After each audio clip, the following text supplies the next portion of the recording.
The Shulchan Aruch says in the Talmud that a person should not eat before prayers. However, why is this? Because the Torah says, I think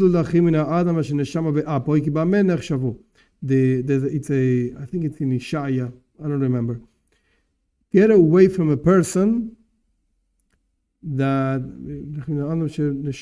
his soul is still in his nostrils, because what is he? It's like a rhetorical question. And the Talmud says, Al tikre bameh ela bama. Don't say what is he, read bama. Bama means like an altar where people used to do sacrifices. So a person that takes care of himself or herself, whatever, before praying to God, it is like a person offering an offering to idolatry.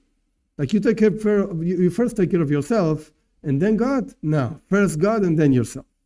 Okay, that's what the Talmud says in Brachos, and then that's what the Shulchan Aruch copies. That's why people don't eat or drink before prayer, except for certain exceptions. For instance, water. Water is not considered that you're taking care of your body. It's like a very, very fundamental need of any human being. And God created us like this, so you can drink any amount of water you want.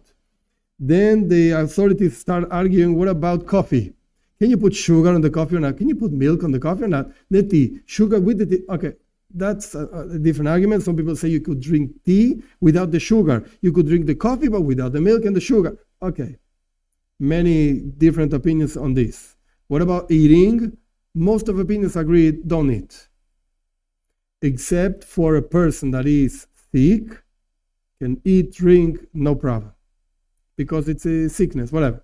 Okay. Having said that,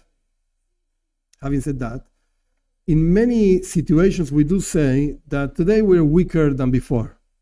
People used to fast before so many times a week and etc. Today we're not so strong. The body is not so strong, so we don't fast anymore. Usually we give tzedakah, and sometimes it's even harder to give tzedakah than to fast. I'm not going to eat, but my money, I'm not going to give you. Okay. So, having said that, there's a story. The story is of one of the wives of one of the sons of the Tzemach Tzedek, the third Rebbe of Chabad. I don't remember if she was Rivka or not. I forgot the name. But she was a very religious woman, very, very religious woman. And she used to pray very early in the morning and say the Tehillim, the Psalms, etc. And before eating, before drinking, anything. It came at a specific moment in her life. She was sick, and the doctors told her she has to drink and eat before prayers. Otherwise, she's going to be too weak, etc., etc. And she did not keep that. She woke up very early, she prayed, and then she ate. When the Rebbe heard this, the Tzemach Tzedek heard this, he called her in. And he said to her, it's better to eat, to pray, in order to pray, than to pray in order to eat. Your prayers are like quick and fast because you're hungry, so your praying is not so good. It's better to eat in order to pray. Based on this, and halachically speaking, because that's a nice story, but it's not halacha. So halachically speaking, based on the fact that today we're weaker people, and certainly it's difficult to concentrate on prayer, and usually Chabadnikims pray a little bit late, so you really get hungry. So based on all of this, go eat something. Don't eat a whole meal, that's forbidden.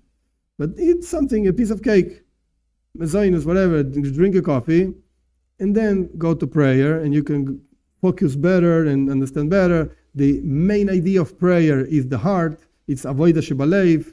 It's a work in the heart. So if your heart is going to be thinking about food, what is your prayer going to be about? So the main thing of the prayer, you missed it. You said the words, as fast as I could because I was so hungry. So what did you really accomplish with your prayers? That's what the Chabad approach says.